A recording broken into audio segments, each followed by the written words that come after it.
You've got cheese in I'm your trying not to fucking chew. You beard. just hit record. You got cheese in your beard. Do I? Yeah. Oh. You got it. I need to put these down because I won't stop eating them. There you go.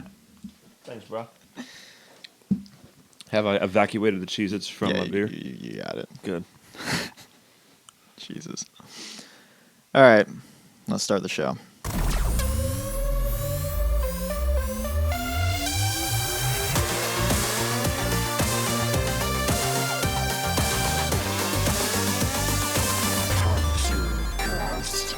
Hey, what's up, and welcome to episode 4 of Katsu Cast. This is the music podcast where we talk about our experiences in music production, and we feature other unknown artists.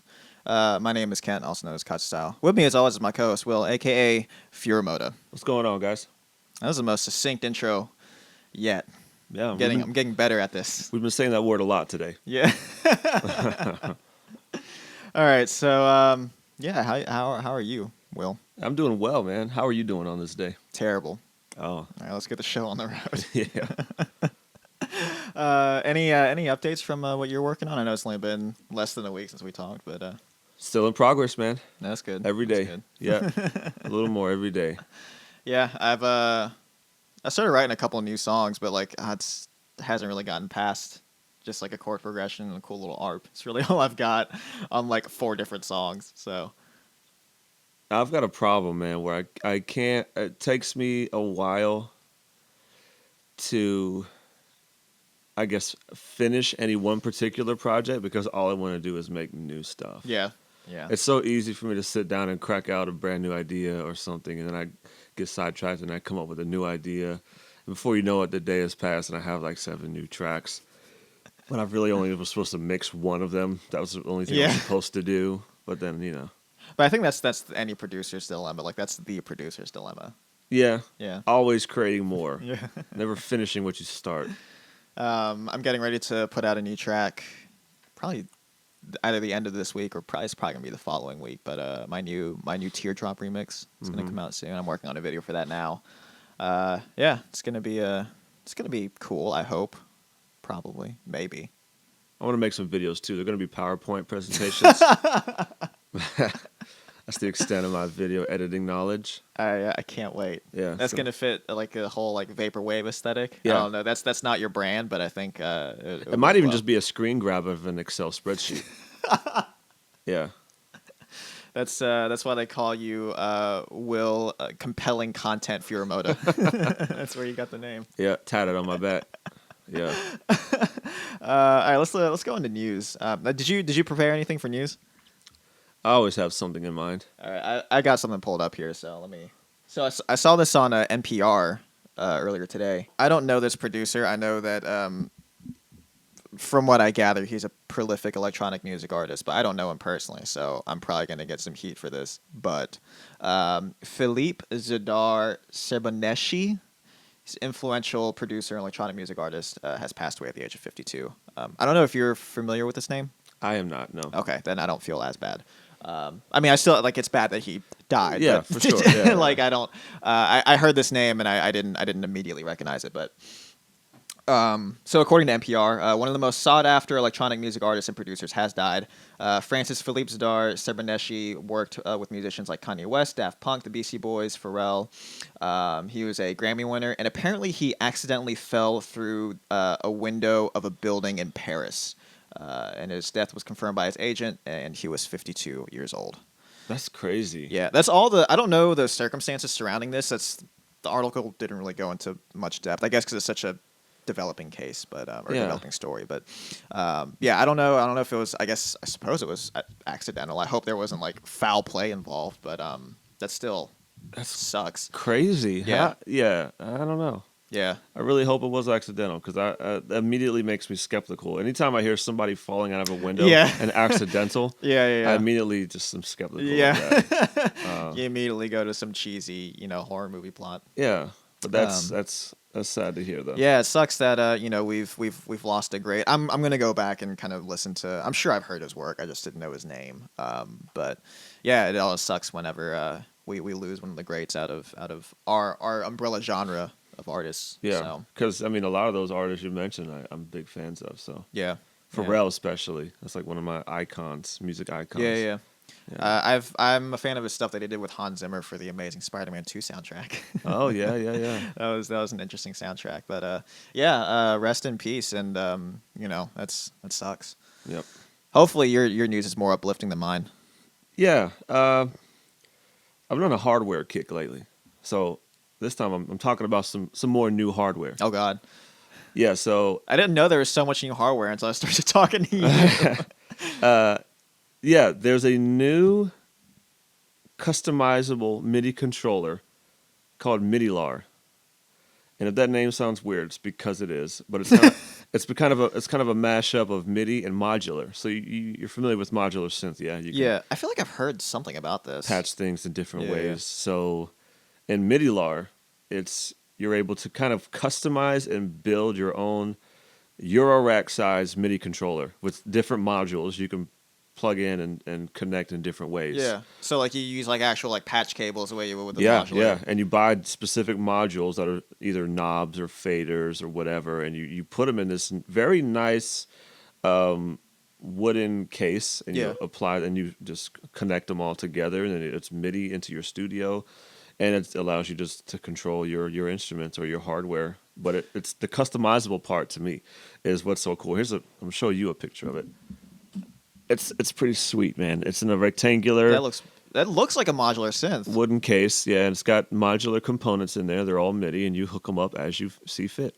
Huh. It's pretty awesome. Yeah, if you hadn't have told me that was made, I'd been like, oh yeah, it's a modular synth. That's what it looks like, yeah. So, as far as like how that works, is it like you can put in different modules and run like audio out into like a mixer or an interface or whatever you're doing, or you can control like a VST synth through the MIDI. It's mostly through the MIDI, yeah, Through the MIDI because out. there's no audio. It's all MIDI. Oh, it's all MIDI. Yeah, it's a completely modular MIDI controller. There's no audio being. So what do the generated. modules do? Is it like for different?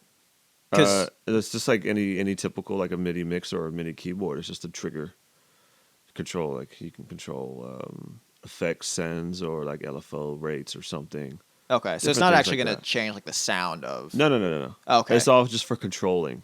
Gotcha. So you can have you might be one day controlling your synths, so you need like a bunch of knobs, and maybe the next day you want to control your mixer. You just take those mods out and put in some faders in there, and then you can control your mixer or whatever. Do they have like drum pad? I haven't seen any drum pads on 'Cause here. that'd be cool. But I'm sure that's in the works. Yeah. I mean, I would think that they have thought of that also Because that look cool, like a retro looking like modular synth, but with with drums. like drum pad in there. That'd be cool. You literally have to screw these things into this wooden case, and it looks very clean. Yeah, I think that's awesome. Yeah, that sounds really neat. I've always been really intimidated by modular synths. They look so fun. Yeah, they look fun, but they just look with all the patch cables coming out of them and Yeah. all that. Like that's why so when I first started getting into production, and I asked a friend of mine I worked with at Guitar Center, I was like, "Hey, I want to start making music. What do you recommend?" This motherfucker recommended Reason, and which I mean, like he's a brilliant. He runs a studio here in town, and I've run into him at shows. He runs live sound for different events, stuff like that. So he knows what he's talking about, but we were in different sort of realms. But Yeah. that was the first thing he recommended. When I looked into it, because like in Reason you can like flip around like all the virtual instruments and like run virtual patch cables, and I was just like, fuck everything about this. But yeah, I've always found the prospect daunting. I've never got the chance to play with one, but I really want one. Yeah, I want one. I want one just to mess with, but like, yeah, it's just Actually, speaking of that, while we're talking about it, I actually was doing some research about, the modular analog gear, and Yeah. I saw one video, and I've read a couple articles, and people generally have said that it's just so much more convenient to use a digital version because analogs are so, I guess, finicky. It's not really a good word, but apparently like even temperature can affect the circuits. Yeah. And it's really you can't really save any presets, so if you find a good sound you better record it then and there. Right, yeah. Because otherwise you're gonna have to write write down all the parameters to Yeah. recall it later. Or like which patch cable went into which module and Yeah, which so I mean, configuration. it's good fun, but from what I've read, if you just really want something to, maximize just creating music, especially if you want to create music a lot, just go ahead and get digital. It's just Yeah. going to save you a bunch of trouble, and apparently the sound quality is about the same Mhm. for a synthesizer. Now, maybe that might be different for like analog, like compressors and EQs and things like Yeah. that. But as far as generating waves, apparently it's not that big of a deal. But there's actually something really cool I've been looking into. Familiar with the company Softtube? I know the name. I feel like I know the name. So they make a lot of cool VST effects and instruments. They have a system called Softtube Modular, which is exactly what you think it is. It's a VST version of a modular synth. Kind of like what you're saying in Reason, where you can Yeah. run the patch cable. So you load up this VST and it shows you all the units, and then you have different oscillators and effects and things like that and filters, and you run digital or virtual patch cables. Yeah.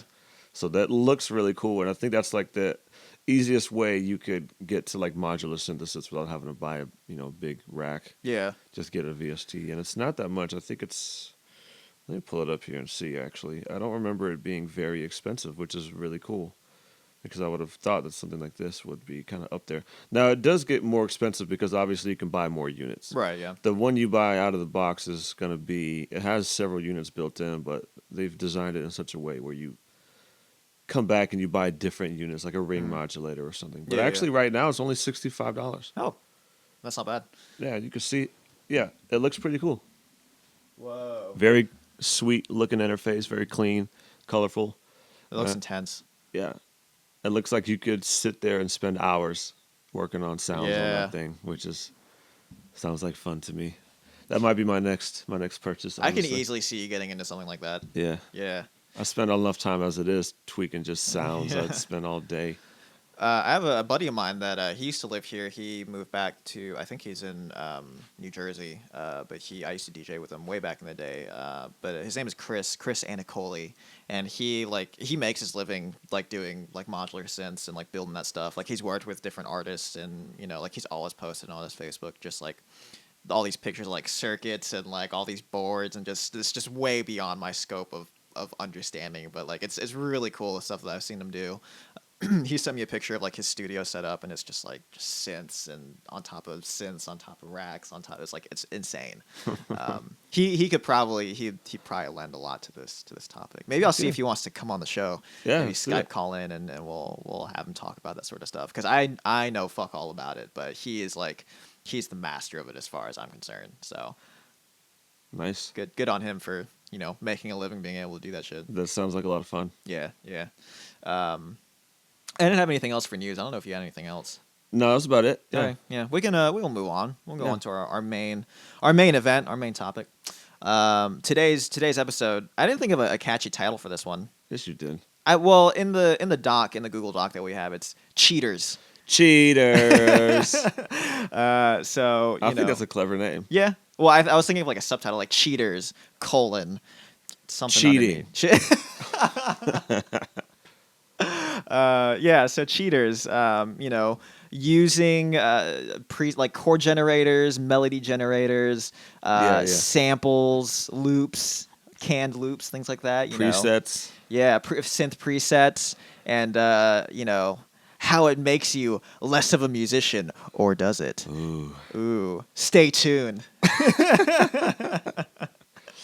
So I thought this was an interesting topic because I've held internal dialogues with myself on this numerous times, because just like, okay, so like for context, I guess like amping myself up for getting ready to post things on YouTube and put my work out there and talk to people about what I do and what we do.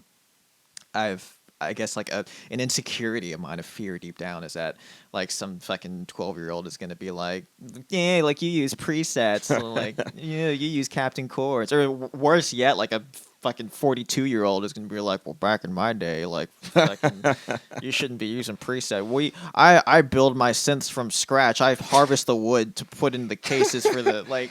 I only had one string on my guitar. Yeah. So then I get worried. I'm like, oh my god, like I'm gonna have to like explain myself to these people, which really I don't. But it's like I don't want it. I don't like being criticized. Is what it comes down to. I will accept the criticism. I'm just not like That's funny. I think for any artist though, right? Like I don't know how you feel about it, but if you showed someone your work and like they're hypercritical of it, like I appreciate the constructive criticism, but if someone was just like I don't like the mix and the synths are too far forward and your chords sound like shit.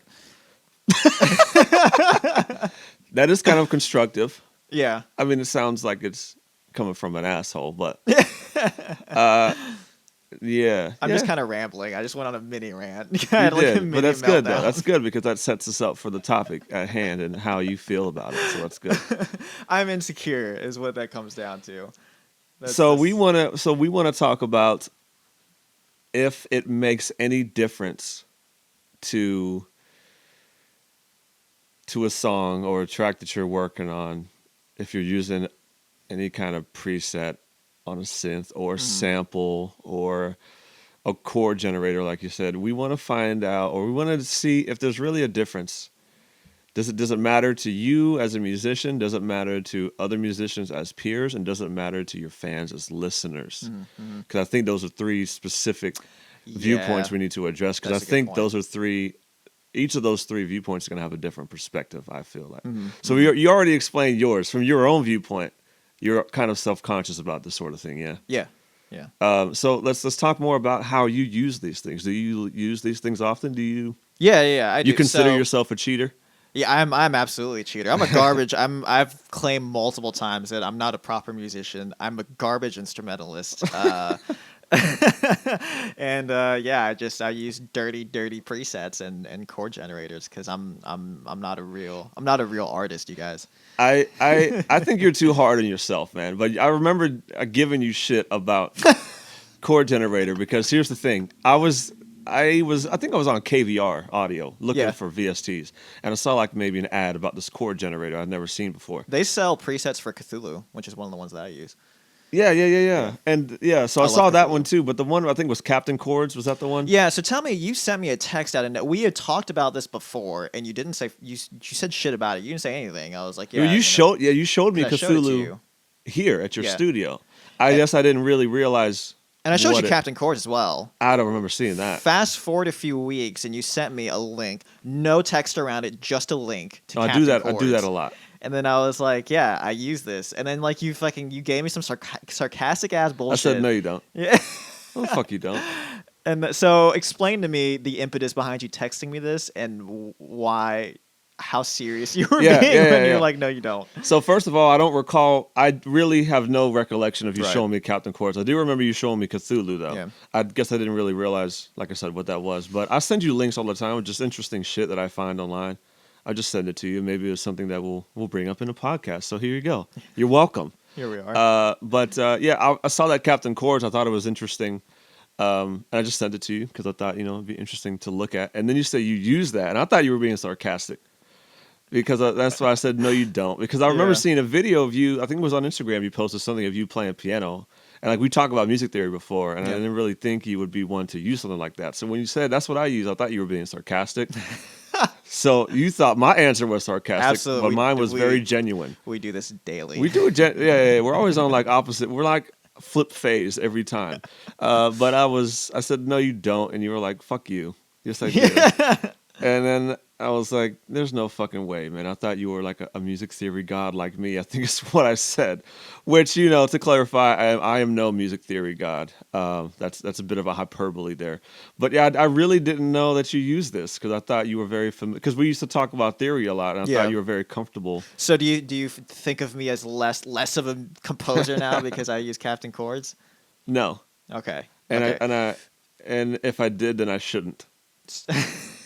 So I guess my thing always comes down to how you apply different tools, and I've talked about this multiple times with other things that we've talked about on the show. But so with things like that, I do feel like I have my understanding of music theory is between like a layman and like an actual like student. I'm sort of in between. That's kind of how I feel. Your orientation of the class. I'm the freshman of the group. Yeah. Like I know the terminology and I know my way around, but if you fucking pop quiz me the way you do, I'm not gonna be able to give you the answer. If you're like, what's the relative major of D sharp minor? Like, Yeah. I wouldn't even be able to sit down at a keyboard. Like, I just looked at this the other day, so I could tell you, like, if you start from the sixth degree and you work your way back around, then that's the relative major or minor of a given scale. But I just read that literally the other day. It's not just information I have floating around in my brain. Mm-hmm. Same thing with, like, if you sit me down at a keyboard, like, I'll jam out on C major all day. But like, I don't know my scales just by heart to where I can, like, you can be like, oh, let's jam, let's play something in the key of, E major, and I can be like, oh yeah, and just start fucking jamming out. Like, I'm not that kind of musician. So I understand how they work, and I use that whenever I'm applying these tools. So my approach to something like Captain Chords, which I used to use a lot, I've moved more over to Cthulhu. I love Cthulhu because it's easier for me to just jam something out on the keyboard, like whole chords on the keyboard, and make a progression.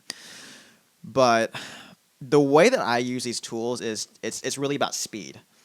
Like, I could sit there and jam out for an hour and not come out with anything. But if I can use a tool like this to speed up my workflow, I want to spend more time making a cool bass line and a cool melody and a cool, harmony to go with a song rather than trying to figure out step one, what's a cool chord progression. So I use these tools to sort of speed up that process and give myself a good foundation from which to work.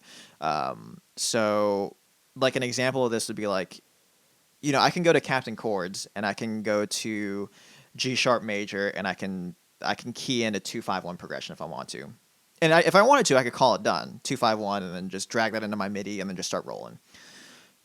But the way that I work with this stuff, and I think the way to maximize your use out of things like this is going with the example of like a 2-5-1. If I just jam out a 2-5-1 in Captain Chords, it sounds fine, but maybe I want to then go in and make adjustments. So maybe instead of a 2-5-1, I want to do 2 sus4 into 2-7, going into a 5, add 9, and a weird inversion, and then go back into a 1 sus4 and then a 1-7.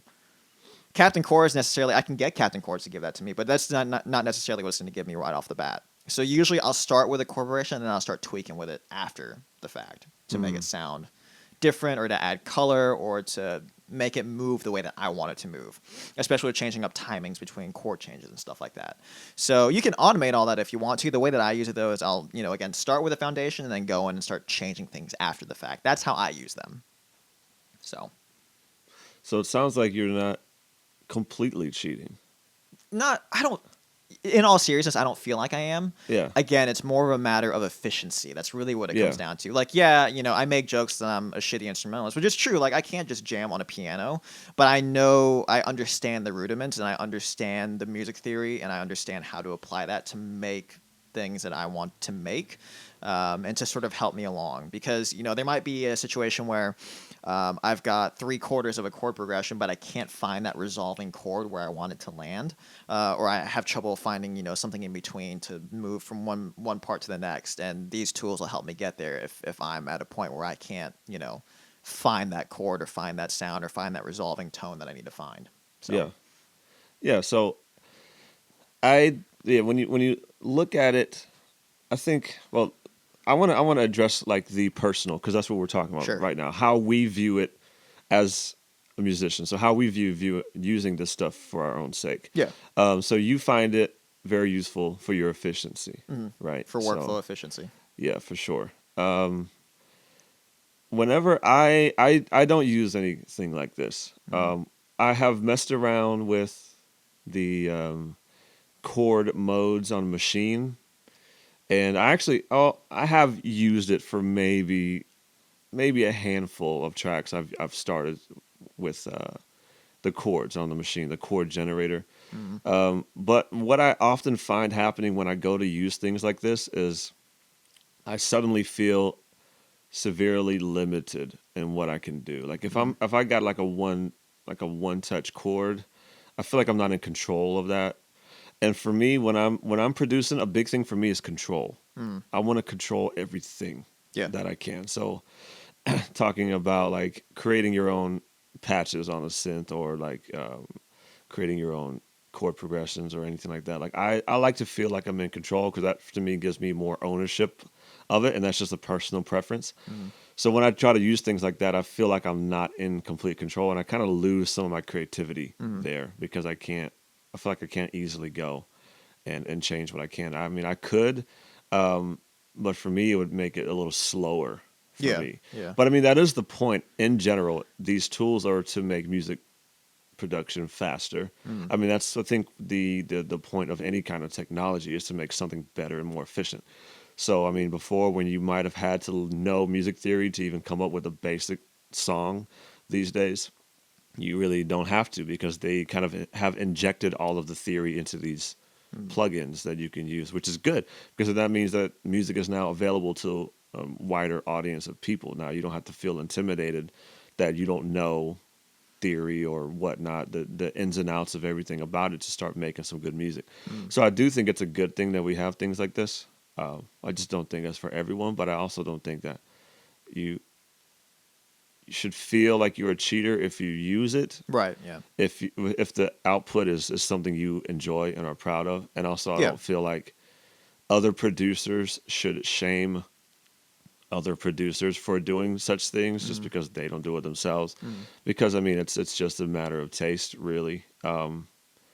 And lastly, from a fan's perspective, they're not going to know. Exactly. So what does it really matter? They're Yeah. not going to know that you use Captain Chords or if you wrote this shit on parchment with a fucking ink Yeah, pen. So exactly. I think with whatever we talk about for this entire episode, whatever it is, if it's VST presets or chord generators or a melody generator or whatever, like really like the only people who are gonna give a shit are other producers yeah, who want to like fucking get in there and like pixel nitpick peep other and people to make yeah, themselves feel a little more validated. exactly. Sure. But like the end result, You're the not know. listeners do not care. They don't Like fucking they care. just don't. Yeah.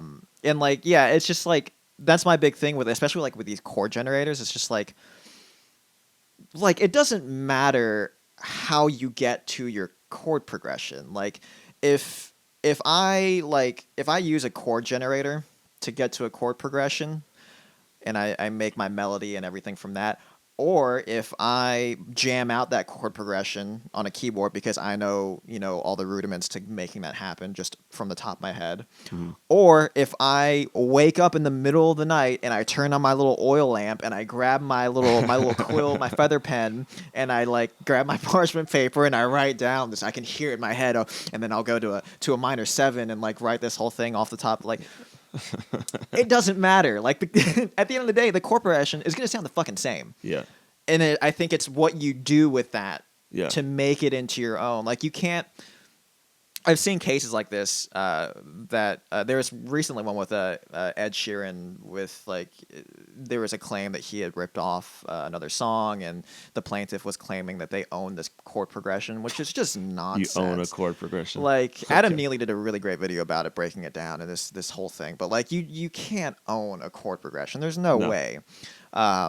So yeah, I mean that's just how I feel about, and I also use these chord progression generators for like inspiration, because it's not just about speed; it's also about finding really cool sounds and finding weird voicings that I wouldn't have thought to use in the first place. These do what I do think is that these generators and things like that are very useful for sparking inspiration if you don't Yeah. have any. Mhm. You can quickly go into one of these and like, oh shit, that's cool. And like maybe if you were having like a dull moment where you couldn't think of anything, you could just Right. pop in one of these and all of a sudden now you got some new ideas. Mhm. So yeah, for sure, I think they're very useful in I that think respect. I think we also define control in different ways because you're talking about wanting that granular sort of control as you're writing. Yeah. The way that I exercise control over these is just like with things like Cthulhu, like you can record the chord progression that Cthulhu is spitting out into MIDI. So Mhm. if you route the output of Cthulhu into another MIDI instrument and you hit record, you'll literally see entire chord progressions. Whatever Cthulhu is spitting out gets recorded into your MIDI clip in your DAW. So my version of control in this is that after I record the MIDI chord progression, I'll go and then I'll move notes around, or I'll invert chords, or I'll add notes and things like that. So Yeah. that's how I exercise my control over these things. I think it also comes with varying degrees, as far as like how you use these tools. So like, like you could use these chord generators to generate a chord progression. Just whatever comes out of the chord generator, just use it as it is. And then you can use a melody generator to generate a melody on top of that. And then you can use a bass line generator. And then you can grab a few VSTs and then use factory presets from those VSTs. And you can spit out a coherent song. And, it's not any less of a piece of work, a piece of art, or it's not any less music. The musicality of it is still there, but I think there are varying degrees to which like how much of your own creativity do you inject into these things? Yeah, because in that example you just said, how much of that is actually yours? Exactly. That's kind of where the lines start to get blurred. I'm not going to go so far as to say you're not a real musician, you can't use these tools, and this isn't real music. But at the same time, I think there is sort of this realm where the lines start to blur, which is, how much of it is yours and how much of your own creativity did you inject into this to make it sound the way you wanted it to sound. And I think still, again, even though that's something like the control is something I feel strongly about, even still, like I think it's going to still, I think that's just a matter of me and like other like peers, like other producers. I don't think that the listener at the end of the day, listener is not going to, because like everyone, like these days, if anyone can grab Photoshop, and are they photographers now? Right. Anybody could grab like Photoshop, and are they artists now? Like there's not a black and white. I mean, it opens it up so that anybody can use it. But it's not going to make you better at it. It's not going to... Right. I feel... I understand the knee-jerk reaction, though. Like, you or I could spend hours and hours and hours toiling over, a song and crafting it to perfection, and then, someone could just hop on to a free VST and grab a chord generator, pirate all these things, and then just bang one out real quick. This is my song. Exactly. Yeah. And, like, I understand. Like, the knee-jerk reaction, the easy knee-jerk reaction is, like, fuck you, that's not real music. From a pride perspective, it's like, no, dude, you don't put the amount of work that I did. But I think the thing that would separate, just a shallow dickwad producer from like, a compassionate person is, I think, like, you'll hear it though, going past the subtext of like, that's not real, to like, why am I responding to this the way that I'm responding to it, and what, why do I feel so strongly about it? And what's sort of the subtext behind that. But I also think you can really hear, I think, the people that spend these times to craft a unique sound and something that's not as honed in. I think you can hear that. So I think that might be something a listener could latch on to. But who knows? It's variable, because people's listeners ideas of or knowledge of music and its theories could be anywhere from 0 to masterful. So you never really know what one person or the next is going to think, and they might not even give a shit. Like, listeners might not give a shit if you use it, like we said. So why should we care? It's just something we do as a community. It's what we do to ourselves. We're masochists. We're like fucking torturing each other over this shit for no reason. It's like my first encounter with this it came from when I used to DJ. It's like when I started DJing, again, I've said this before, is when everybody else started DJing and controllers were becoming really, really popular. And like, I remember butting heads, especially because I was 21 and vivacious. Ooh. And I had more energy to argue with people. But like, I got into it with people about like these fucking purists who were like, like you should use vinyl, and like, like controllers aren't really DJing, and like you're not a real DJ, and blah blah blah. And I still hear that now, and it's just like, fuck off. Like, what? It does not matter. Like, especially like the people who talk about using like only using vinyl records, or people who talk about beat matching by ear. Usually the people who argue about that sort of stuff, they're using control vinyl. They're using Serato, and they're using control vinyl. They're not carrying a crate of fucking vinyls around, because who the fuck would still do that? Like, it's like, I understand the tactility of it, and like, the physicality of it, and limiting yourself to one crate of vinyls, but it's 2019. Like, you don't have to haul 3 crates of vinyl records to a fucking gig. You just take your control vinyl and your MacBook and you plug it in. So it's like, the other part of this whole argument is like, how far are you willing to take that argument? Like, sure, controllers might not be real DJing. So did you like did you harvest the wood to put together the crates that are holding your vinyl? Yeah. Same thing with fucking like, like rock music with, musicians that play, rock. It's like, okay, like, did you build the fucking guitar? Like, you're playing, like, with your pedals, did you build the circuit? Did you put the circuits together in your effects pedals to get this certain sound? Like, most of the time, no, you didn't. So why then would you apply this arbitrary threshold to things like this, where it's like, I use control vinyl and I beat match by ear, but because you're using a different piece of plastic box to do your fucking DJing, that makes it less of a DJ. I think this is a kind of argument that can be applied to lots of different things Yeah. forever. Yeah. And I Yeah. think the reason is, I think this is part of the human condition, man. Like we always are gonna respect and have greater pride in something that we've learned Right. rather than the new thing that makes what we've had to toil through easier. Exactly. So every time there's something new, some kind of technological advancement that makes something easier, everyone who knew how to do it before is going to be a little salty about that. Yeah. Like, well, fuck, like I had to do this shit by Yeah. hand. I had to write this, whatever. And now, like, this kid can load up some fucking Captain Chords and Yeah. fucking like bang out. Like, it's going to be annoying. Yeah. Because we didn't have it, maybe. And so Right. we were like, I guess you could say, like we did it the hard way. Mhm. But then that can go back forever. Yeah. Because I mean, even the modern electric guitar is so much easier to play than like a viola or a violin. Like, there's no frets on there. There's no Yeah. fucking dots to show you what notes there are. Yeah. It's difficult. You got to rosin your bow for half an hour before you even want it to sound good. Yeah. It's very difficult. You Yeah. can't record it into an amp and get different tones. Like even that made everything easier. And then you had the advent of digital synthesizers that made like playing the piano easier because you didn't have to worry about, I don't know, just different tunings or whatever. But every time we have something new, it just makes the previous thing easier. It doesn't make it any less valuable, but it might make the people that were raised on the older thing, a little irate that now there's something easier. But it's all about, it's really just pride, honestly. That's really what it boils down to. And again, like, I understand it. I Yeah. totally get it. But And there's- the kind of people that have arguments like that too, it's just usually for no good reason. and they're usually elitist and kind of Yeah, arrogant. yeah. And that kind of attitude is negative pretty much anywhere you put it. Yeah. So there's just snobs about things like that, but it doesn't really, it Yeah. doesn't really matter, man. I think this is tangentially related, but you talk about. I mean, this is a consequence of any artistic medium, but there is a really, really great documentary that Keanu Reeves hosted and produced called Side by Side, and it's about the argument of digital cinema versus film cinema. And I forgot who he was talking to, some director or DOP who was like, Keanu Reeves had asked him, like, do you think something to the effect of, like, do you think there should be like gatekeepers, like, there should be people who control who can access this sort of art? And the person that he was talking to was like, yeah, absolutely.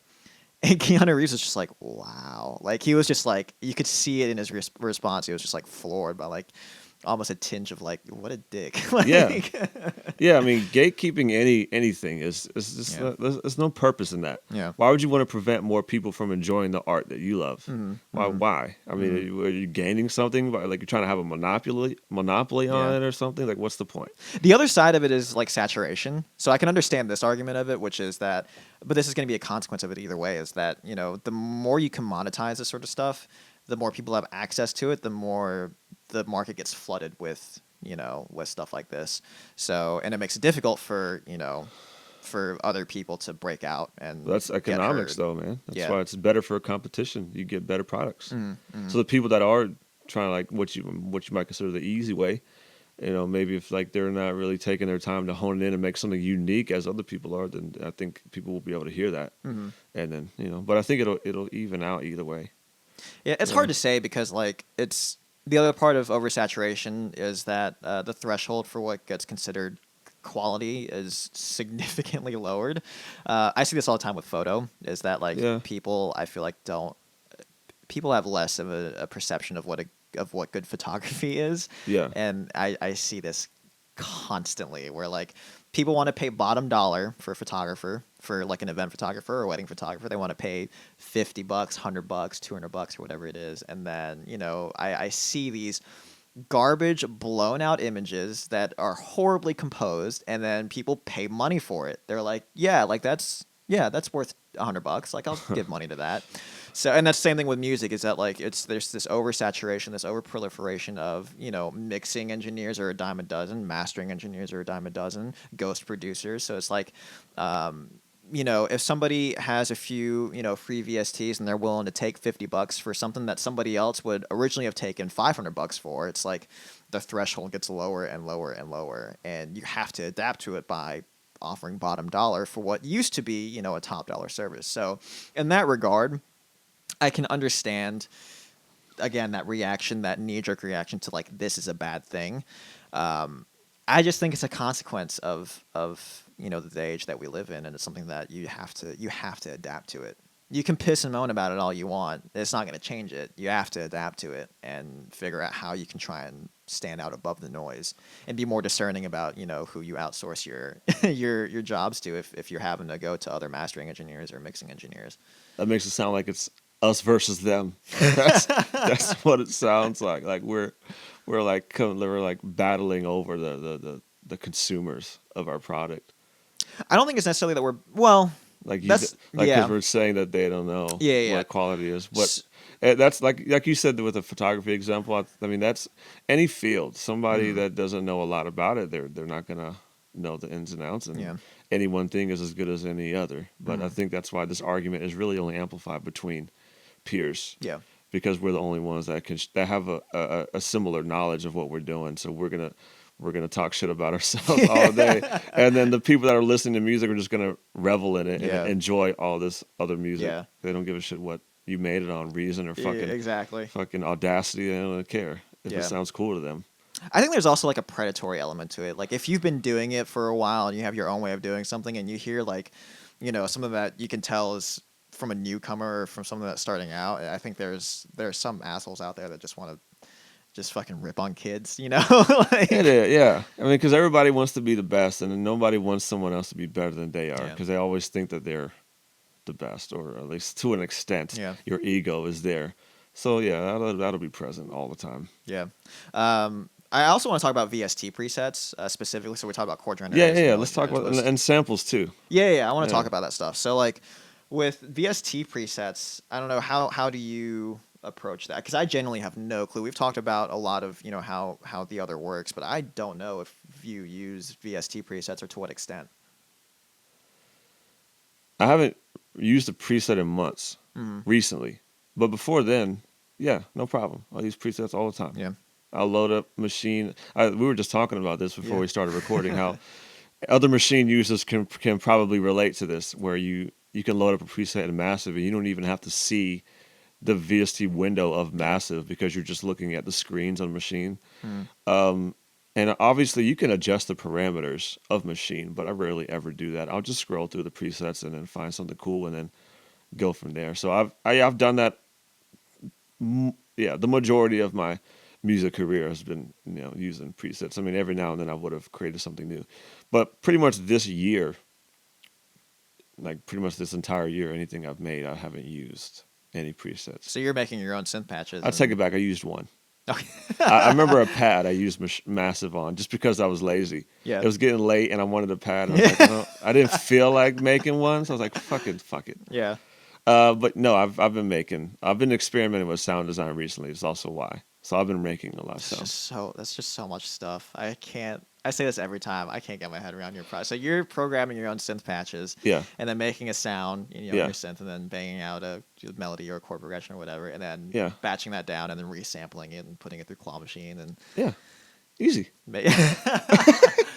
Making in your defense is really great sounding stuff, but god damn it, I just cannot.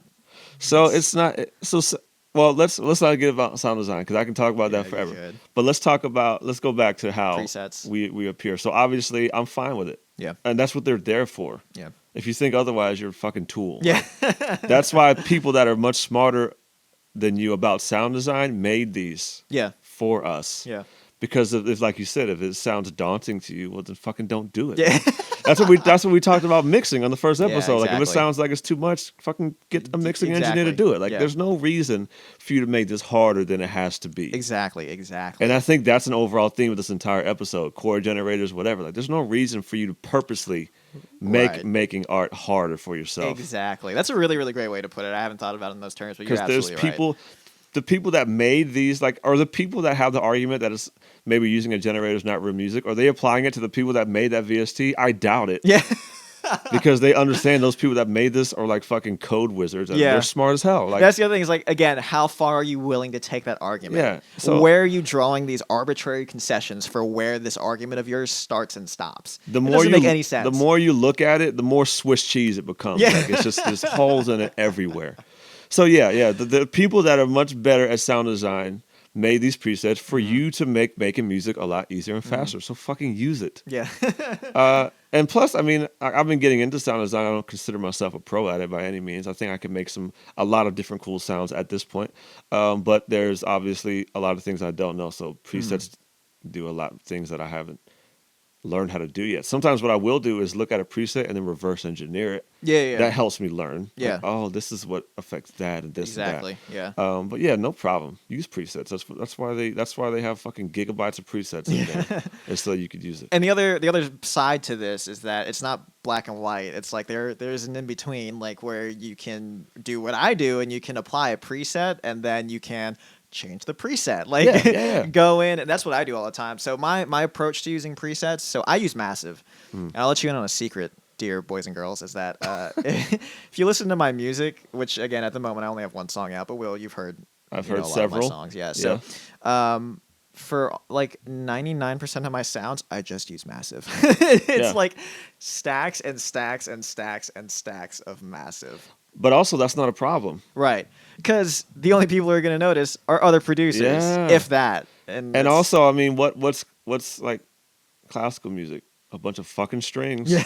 A bunch of fucking piano. So why does it Yeah. matter if you use one instrument? Like Yeah. that's what it doesn't matter. It doesn't I would matter. like to have other VSTs, and I can appreciate the different timbral qualities that different VSTs will give you. That I can understand, Yeah. but I don't have thousands of dollars to spend on. Now, I do use free VSTs. Town Noisemaker is one of my favorites. SQ8L, I love that one. So like, it's not just Massive, but most of it is Massive. But within that, I use presets, and so I've got just hundreds, if not thousands. It's easily into the thousands of different preset files that I Yeah. use. So my approach most of the time is to just drop in a preset, and then I'll change a wavetable.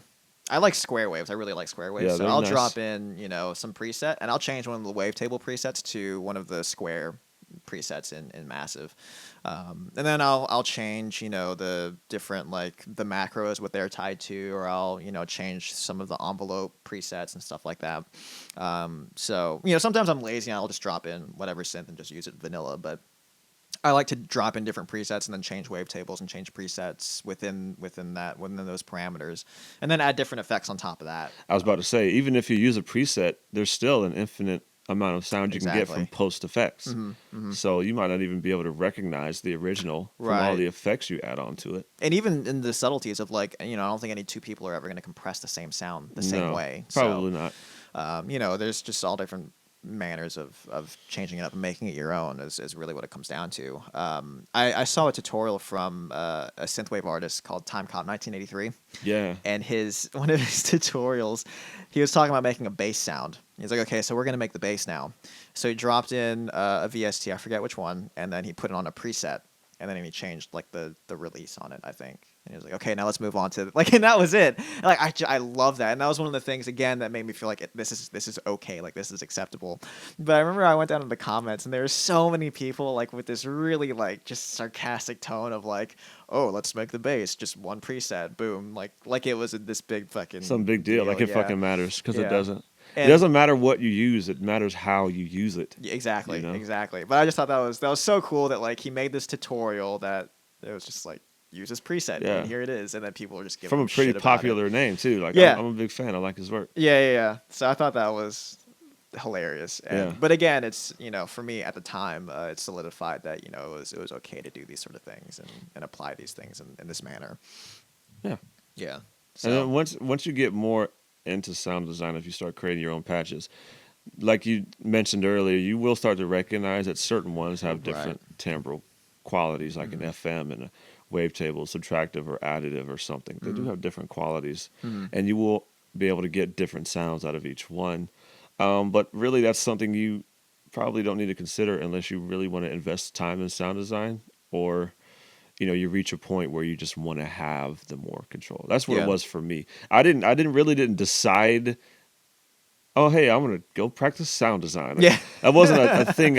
I just started to consider, like, I really want to control every bit of it. And for Right. me, that was just a natural progression. Okay, if I Yeah. want to do it, then I got to start, get that in it, that initialized preset, man, load that up with a basic sine wave and then go from there. Yeah. It's a Yeah. lot of fun. That, to me, it adds another level of fun to the whole process. So I enjoy it, but I don't give a shit who uses presets. That's what they're there for. Yeah. You Yeah. use them. So how about loops? Sample That I loops. feel strongly about. Okay. In what sense? It's like, so if someone has, we had a conversation about this before. I'm not sure if this was part of the first episode or not. I think it was Magic's music maker. Yeah. Yeah. Yeah. It was like all loops. Yeah. So like if you had a loop that's a bass that was, harmonically related to a loop that was a chord, which was, also harmonically related to a loop that was a melody, and then you had a drum loop in the same BPM, and you just stacked them all together. Did you really make that? Like, to me, it's like, not really. I mean, that's you didn't really create. I mean, you arranged it. You can have credits as an arranger, Yeah. maybe, but that to me is a little much. Yeah. That's literally taking a whole block of something that someone else either used a preset for and then used a chord generator for, Right. or they wrote it and created it by hand and then you just stacked it. That to me is not really like making. I don't consider that to be really your own song. That's like a remix. Yeah. me. It comes back down to that question I asked earlier, which is like, to what extent is it your own, and Yeah. how much have you injected yourself into it? I think that's an extreme example, but I mean, even for that, even adding effects and things to me, like if I heard a track, like if somebody played me a track, and I was like, "Oh, that sounds pretty cool. You made that?" Like, yeah, well, it's all loops. I would immediately in my mind be like, "That's not really yours." Like, I wouldn't really say that, I guess, but I would just think like, "That's not really yours." Then you just took other people's work and stacked it. Yeah. It's like you took a bunch of books and you just took different pages out, and then you put them together. Like, I wrote this book. Like, well, Yeah. you didn't really. Yeah. I think I'm inclined to agree in the sense that, like, yeah, it's, you didn't program any of these sounds and you didn't make this melody. Right.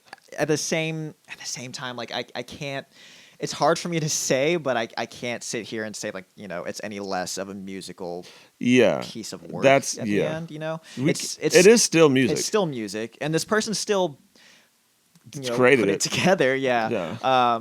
But I get what you're saying, and I would have that knee jerk reaction of like, I don't know if like that's like, my immediate response might be to think kind of less of that work Yeah. as a whole. Like I said, you'd be like, yeah. it's less impressive.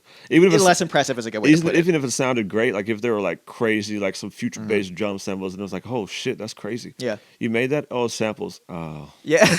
I would immediately be just like, oh well. Less impressed is a good way to put it. Yeah. Like, okay.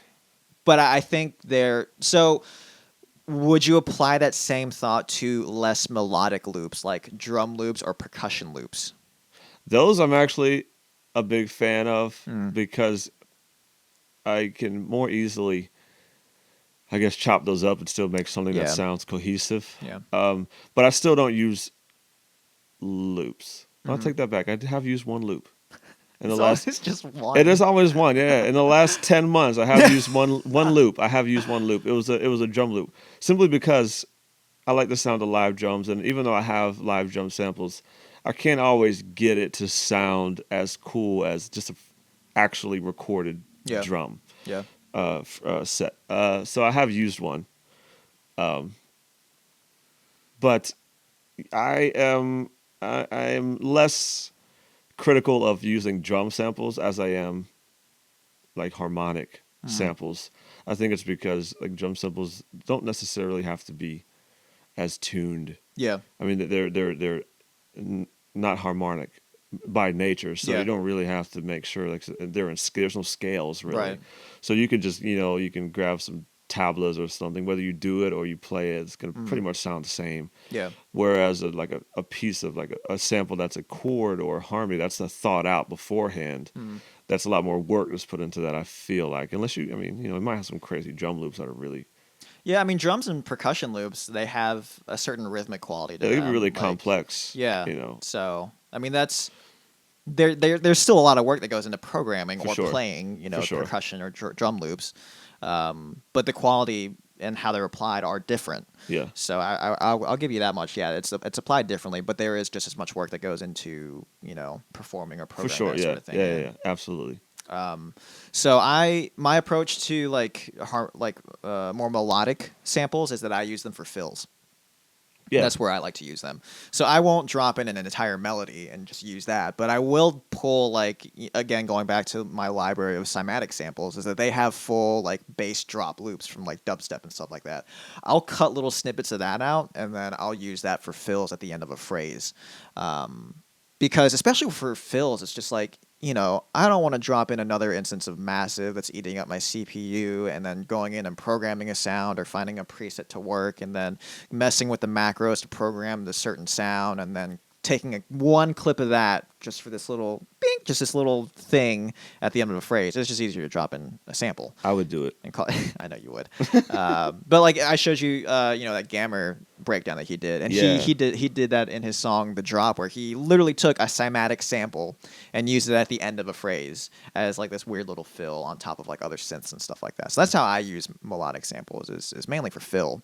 I did this recently with a guitar sample. I took there's this whole like guitar loop of like mostly chords, but I just took the first little snippet out of that and I dropped it in at the beginning of a phrase, just as a little fill. And that's part of that is convenience, and the other part of it is like I guess a practicality about it, and that like I don't have an interface to plug a guitar into. I don't consider myself a guitarist to where I can hear this fill in my head and go like, oh yeah, I'll just play it and then add the effects on top of it. It was easier for me to just pull this loop, this part of a loop, at this one very specific point to give this sort of effect as a fill, basically. So I do like taking live instrument recordings and then like heavily sampling and mangling them. Yeah. I do enjoy doing that. But I don't. It's been a while since I've taken like a chunk of a sample and just had that playing over like maybe just some drums I programmed. Like it's been a while since I've done something like that. But obviously, which we touched on last time, I used to do it a lot. Yeah. It's just not something that I do now or anymore, I guess, or sparingly. Yeah, I use percussion samples a lot as well, which is why I asked you about it earlier. Is because Now, when you say samples, you mean loops or one shots? loops, yeah, loops. Because one shots, I think that's just a no-brainer. Like no, I mean I meant like actual loops. And loop, like a bar phrase or something. Yeah, so I use percussion loops a lot, especially for like top end stuff like hi hats and like washi like cymbals and ethnic percussion. I use a lot of that. Again, just as a matter of convenience, as a matter of speed. It's just I don't want to have to program that stuff. I can just drop in one of those, and then I'll reinterpret it to an extent. I'll chop bits of it up and I'll repeat sections and then I'll reverse sections and I'll mess with it. But a lot of times for sounds like that, it's just a lot easier for me to just drop one of those in and just keep moving. I also think everything we've been mentioning here is very dependent on the genre. That's true. Obviously, we haven't talked about that. Hip hop is going to use this almost exclusively. Well, maybe not like these days rap, but I mean it's like thinking about old school hip hop. Yeah. I mean that's what you do, man. Yeah. You take some old like funky sample. You maybe take some drum samples, you chop them up and play it, and that's what that genre is about. So of course you're gonna have that. It's part of the sound. But if you go to something like, just any Electro space funk. Yeah, for example, electro space funk. It's not really the sound that you're gonna have. So somebody who writes in that genre, a la me, and I'm gonna say something like, "Oh, I don't use that. I don't like it." It's not. I'm not, discrediting the use of it. Even though, in that short example, how we said, if it was all loops, maybe. I'm like, But like, if you've actually taken time to like chop stuff or rearrange or add your own something on top of it, then it just depends on what style you're going for. Yeah. I also like using full on drum loops for whenever I'm in my initial writing stage, I'll just drop in a full drum loop, like an 8-bar loop, and I'll play through that while I'm playing chords or jamming out chords on Cthulhu or something like that, just so that I have a drum loop going behind it without me having to go in and program drums myself. I like You're to do starting that. to sound lazy. I kind of am. But again, it's a matter of speed. Efficiency, You sure. know, Yeah, I don't want to get started writing a song. I don't want to have to first go in and drop in one shots and program a drum loop and add in this percussion on top of it and then loop that and then play chords over that. Instead, if I can just jump in, like the drum loop that I drop in to play chords to is not what I use, what I end up using in my final. Right, yeah. It's just to get Some started ideas. because, again, with, just anything creative, when you're feeling inspired, you know how fleeting it is. You don't want to lose that. If you're feeling particularly inspired, or you have a certain sound in mind, or you want to get something out, the last thing you want to do is fuck around with other stuff related to that. You just want to get the idea Get out to the and point, get moving. Yeah. For me, especially, I guess I don't know about you, but for me, inspiration can be kind of fleeting. So Yeah. if I'm in that headspace, I need to work quick. I don't want to lose it. So. I don't want to hex myself by saying this, but I rarely find myself without inspiration because I'm either inspired by, Because you're an artiste. You're the artist's artiste. I don't know, I guess. I mean, I'm either inspired by like getting a brand new synth and cracking it open and seeing what it could do for Yeah. me, or I'm inspired by, lately I've been inspired a lot by sound design using shapes. Like I've had some videos up, like I have my vector scope up and I'm trying to create sounds to make Yeah, interesting yeah. shapes. That in itself is inspiring. Or maybe I'll have, start working on, I mentioned this earlier, a previous track, and all of a sudden I'll think of something new and then I'll just start something new. So usually when I'm in a studio, it's pretty much just, it doesn't really take much. But the same thing still applies of like what I was saying. Is like if you crack open a new synth, do you want to program drums? No, like you want to play that synth. And like Yeah. if you're working on a piece, at least this is related to workflow. So in my workflow, I would have, a drum loop or at least a click track running so that, I'm playing whatever it is that I'm working on is in time with. Oh, I wouldn't do that. I usually just start playing. And then when I find it, I'll then tap the tempo to what I was playing and then I'll record that. Do you feel like that's why most of your stuff is in the same BPM range? No, I think it's in the same BPF range because I like that. Yeah. I like the speed of that. So I asked that kind of in jest, but also semi-seriously because for myself, if I don't have a click track or I don't have a drum loop playing at a certain tempo, I'll write a chord progression and a melody to go with it, and then I can only hear it at that BPM. So whatever, if I started playing it at 100 BPM or whatever it is, and I wanted to make something at 170, then it's like, well, this is not going to work because what I just wrote and what I just committed to is at this one tempo, and I can't reconcile it with this other thing that I had started with. Oh, that wouldn't be too much of a problem with me. Like there has been times where I create things that are like faster for me, which is like 120, and I'll just slow it after. Mm-hmm. Sometimes I'll just pitch stretch it down so it sounds nice and slow because I like that sound. But other times I'll just change the BPM and it won't really affect how I can play along to it. So yeah, I'll do that. I might do that. Yeah. Yeah, I think my range is anywhere from like 60 to like I guess 120 yeah. at its peak. I've made things that are faster than that, but I've made things that are slower. Yeah. It's variable. Yeah. But on average, I think like 88. That's a nice one. Like if I rarely do this.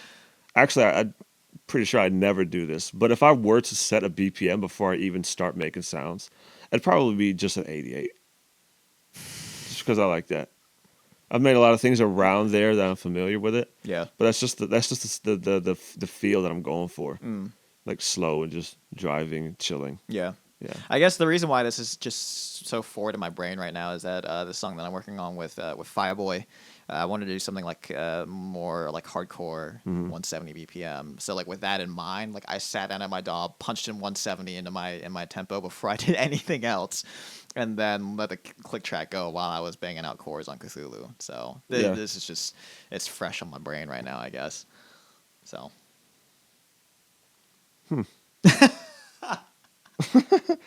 Well, I think that's the universal signal for we've talked about this as much as we can. Although I am curious to see. I think this is going to spark some conversation, hopefully from other people. I'm curious to see what's going to come out of this. I just hope the comment section doesn't turn into a fucking battlefield. or maybe it should. Maybe that's what we need. Maybe. Yeah. Curious to see what comes out of it. Let's move on. Before we go to now playing, I want to address a listener question because we have one of those now. Not listeners. We have a few listeners, but we have a listener question now. Let's go for it. Which is exciting. So I have a question here. Let me pull it up because I'm never prepared. So I have a listener question from my dear friend Kurt. Kurt is actually I went to school with him. Went to high school with him. He's a cool dude. He's a good dude, and he sent me a question on Messenger. By the way, if you want to reach out to the show, you can reach me at Katsu Style Music. You can reach Will at Furamoda. Talk to us, ask us questions. But he asked me on Facebook, what advice do you have for vocalists in a mostly alternative rock, but also multi-genre cover band that's looking to dip their feet into production and hoping to mix some of their band's originals? And he also compounded on this question because I had asked him, what do you want to produce and, kind of what direction you want to go in. And he said, I've written a bunch of lyrics and the other band members, enjoy it. But the rest of the guys, I suppose, don't want to ruin my lyrics with their own sound or something. I'm trying to maximize my usefulness because I can play guitar and keyboard, but I require a lot of hand-holding there. I have some great ideas for the instrumentals to go with my lyrics, but I don't know how to write music. I record a lot of our jamming, and I want to mash that into songs. My midterm goals are to be proficient in looping and using my voice or recording as or recordings as instruments. Covering an Odessa song or two, supplementing guitar and electric drums for a few out there sounds and vocals. Short-term goal is to record a few of our originals, and I suppose isolating each instrument and putting it back into our recording over like videos and stuff like that. So this is part like recording and mixing, and the other part is like producing and sampling, I guess. Okay. So especially with like the out there sounds, that's straight up your alley. But yeah, that's the question that he posed to us. Well, since you got the question first, go ahead and give your feedback there. So, as far as like getting into it, and especially with like looping and using these sounds and your voices as instruments in and of themselves, in the performance aspect, I think one place to look would be messing with like loop pedals. I haven't used them myself because that's just not the type of musician that I am, but I've had my hands on them and I've worked with them before. But I've seen some really gnarly stuff from using like, little loop pedals like the Boss, like RC2. Mm-hmm. You can run anything through it, but I've seen it with like guitars, or I've even seen comedians use it with their voice for funny bits and stuff like that. Yeah. But, the main point being that you can record anything on the fly. You literally just hit the pedal with your foot. You play or sing or whatever it is you're doing, and you hit the pedal again to stop the loop, and then it can play it back. And then you can determine increments of, how many bars it plays back for, and you can improv on top of that. And I've seen like one man band type stuff where people will like beatbox into it and then like play guitar over it and then let that hum go. a bass line or something. Yeah. So cool. I think like on the fly stuff, if you're the type of person that can like jam, on a guitar, or like, I've heard him sing. He's a pretty proficient singer. So you can just sing into it and then come see what you come out with, harmonize over that, and, do different stuff like that. I think in regards to like producing your own stuff, I think the vibe that I'm getting from this question is that like, I guess it's like, if I'm understanding this correctly, it's like producing instrumentals as like backtracks to go along with original songs that they would be writing as a band, maybe. So like if you want to incorporate like strings or pads or synths or that sort of thing. So if that is the case, we've mentioned this before. There are plenty of free VSTs free DAWs like Reaper, or you can use trial versions of Fruity Loops or Ableton or whatever, and then you can grab different free VST synths like Tal Noisemaker or SQ8L or whatever, and just start jamming on those and playing with different presets and sound design and that, and coming out with cool sounds,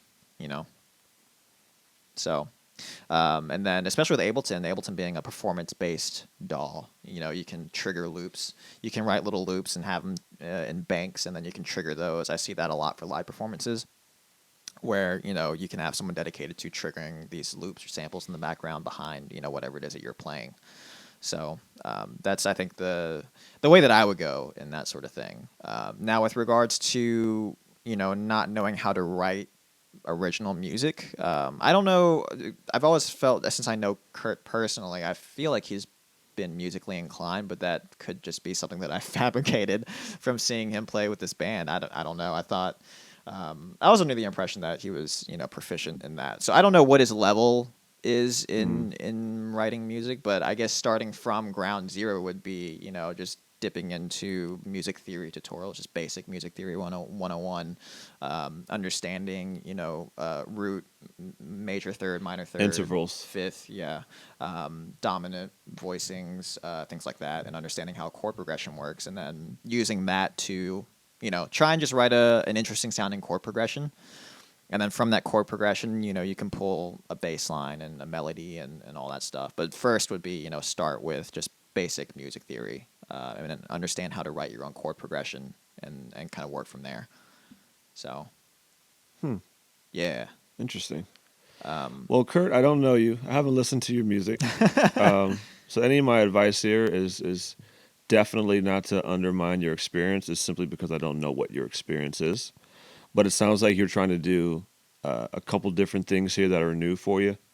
So my general advice is to start with one of them. You can quickly become overwhelmed with, you're talking about producing, writing your own music, and also recording and mixing, and those are very different fields, and they have their own learning curves to them. So if your short-term goal is to do some mixing, I would say that's where you need to start. I don't know how you prefer to learn. There's YouTube videos, there's books about the subject. We actually have episode 1 of this podcast was about mixing, even though I don't know. It was episode 2. Was it episode 2? No way. Yeah, oh, that's right. What's 2. in the name? You're right. Yeah, You're right. I don't even know 1. our own podcast. Whoops. Yeah. So anyway, I don't know if that one actually provided any concrete details on how to mix, though. But either way, there's many resources out there available to learn about how to mix. But the biggest way I would suggest to go about it is just to start, man. Get yourself a nice.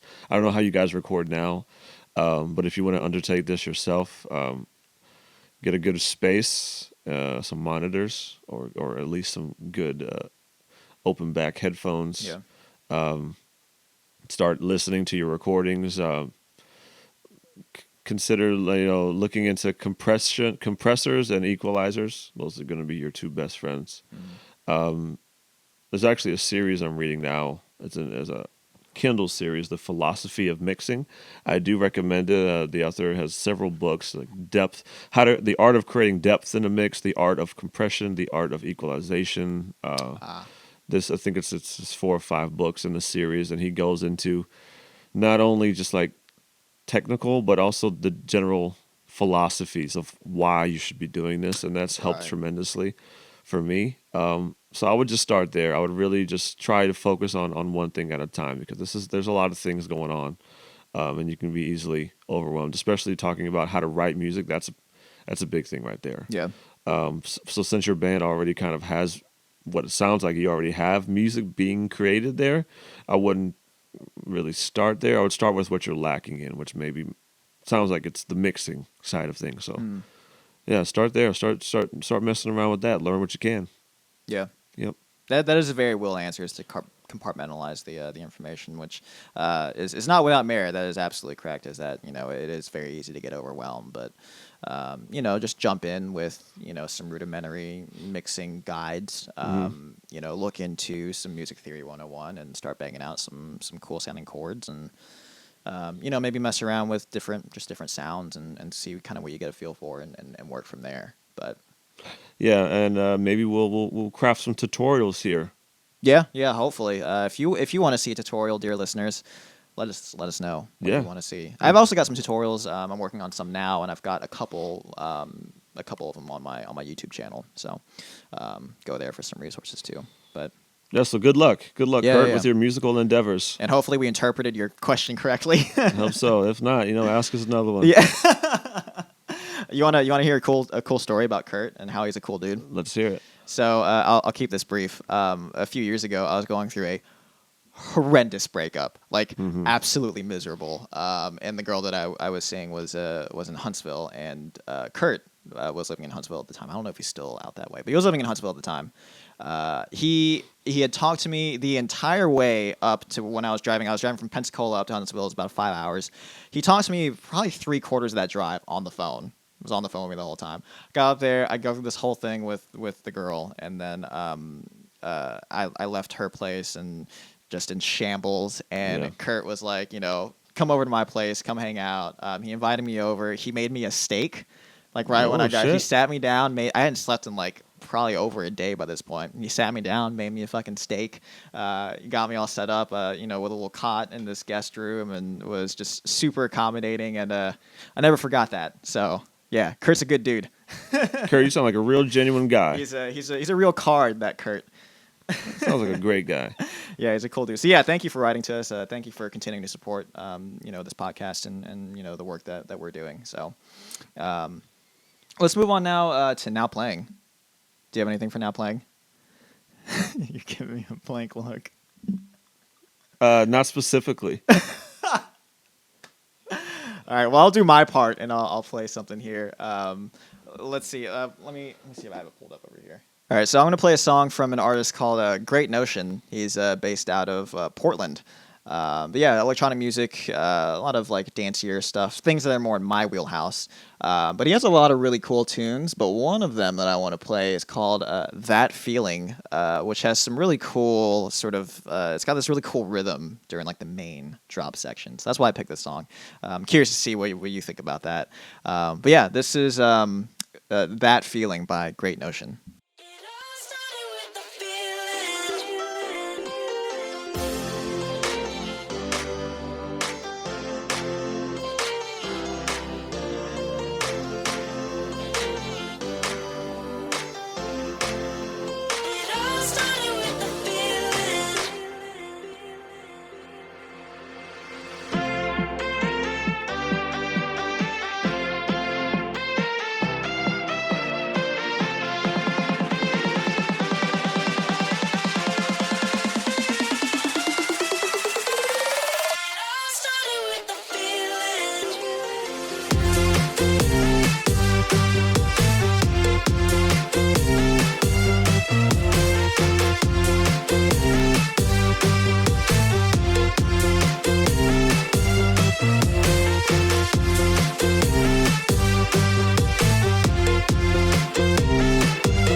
I like that drop because the drums are like offset. Yeah. Yeah. So this is going back to you being a more proficient music theorician than I am. But I thought it was like an odd time signature.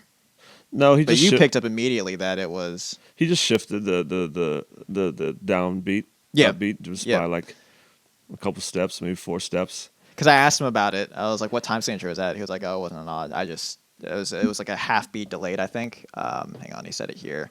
Yeah, 4/4 at 135 BPM, but the kick is a half beat delayed every other bar on the 3 and 4. Mm-hmm. That's what he said. I like that because So- then it gives this weird motion. Yeah, especially having like a full phrase of that before going into 4/4, just 4 on the floor. Yeah, I thought that was really cool. And I That's like the cool. little fill. Yeah, it has a cool kind of like swing to it, which I like. I like It that does. quality of it. I'm not nearly fearless enough to write, weird drum stuff like that whenever I'm writing. So It's not hard. I know it's not hard, but it's just I get scared. Oh So yeah, if you want to check this out, soundcloud.com/ckeys with the Z -99. You know what? I'm gonna put a link in the description. He has an Instagram though. Let me see what that is. I like that. Okay. I like the bounce. Yes, it does have a kind of a swingy, bouncy kind Yeah. of feel to it. If you want to check out Great Notion, I'll leave a link in the description for his SoundCloud. But his Instagram, you can follow him, instagram.com/great.notion. So that's Great Notion. So Nice. you've got something prepared. What we got? Yeah. This is an artist that I've just recently started following on SoundCloud. His music is very interesting. I like it because it's a little. It kind of combines abstract with some kind of like percussion that's like kind of housey at times, but it just comes together to just make really just interesting soundscapes. It's an artist named Carl. I hope I'm pronouncing that right. It's CARLSE, Carl's or Carl's, Interesting. Carlisle. Yeah. I'm not quite sure. He's gonna write to us. We're gonna just pile on the hate mail. I hope he does. But a couple of days ago, actually, he released this track. It's called 2 Weeks. So here it is.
Yeah, so that was 2 Weeks by Carl. Yeah, so that's a Carl's. really that's a cool track. Yeah. I like the you mentioned housey. The percussion, especially in the beginning, had this sort of like almost reminded me of like French house kind of Yeah. of percussion. Had that vibe. It had that motion to Yeah. it. Yeah, I like it. Yeah, that was interesting. I like the textures. It sounded really dark. Yeah, it did. Yeah. For sure. Yeah, that's right up your alley. Yeah, yeah. Yeah. I'm digging it. Now, have you read this person's bio on their SoundCloud? No. It says I saw this while we were listening to the track. Currently releasing a lot of the throwaway projects. The good stuff will be out soon. Oh, well, hey. If this is a throwaway, I'm terrified to hear what the good stuff is in the best way possible. Absolutely. Yeah, that sounds that's interesting. He's got some other songs on here, so I'll probably be checking those out here later. But yeah, that's if you want to check out Joe Carl. You can go to soundcloud.com/Joe Carlse. It's JoeCarlse. This is a SoundCloud URL. So, Yep. well, Furamoda, I'm thinking we can wrap this one up. Yeah, sounds good, man. That's I feel like I'm like sweaty from just the intense conversation because this is a topic that I've been very excited to cover. I'm just chilling in the chair. I know you are. You thinking there was one point where I thought you were gonna fall asleep mid-sentence. Yeah, for the listeners, Will is like sprawled out between a chair and my old piano bench he's using as an ottoman. Just totally deconstructed into this chair. Living life to the fullest. You do look very fucking comfortable. Oh, yeah. So, I am. well, I guess it's time for Will's post-podcast nap. We are going to do a short live stream Cut it. after this. No, we're not cutting it. We're doing a short live stream after this. If you want to hang out with us, make sure you follow us to stay in the loop on when we're doing these things. So if you want to follow me, if you want to find us, you can send us an email, katsucastpod@gmail.com, or you can find me at Katsu Style Music on all the socials. Will, where can they find you? At Furamoda, SoundCloud, and Instagram. Yep, that's the one. That's it. Cool. Yeah, I think that's it. So we'll see Cut you it. next.